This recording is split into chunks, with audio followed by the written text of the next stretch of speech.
Meaning of iniquity. Iniquity. Iniquity. Iniquity. Iniquity. The word iniquity refers to immoral or unfair behavior, particularly in the context of breaking moral codes or laws.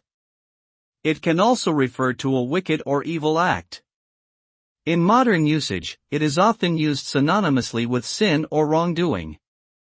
In many religious traditions, iniquity is seen as a fundamental flaw in human nature, representing a rebellion against divine authority.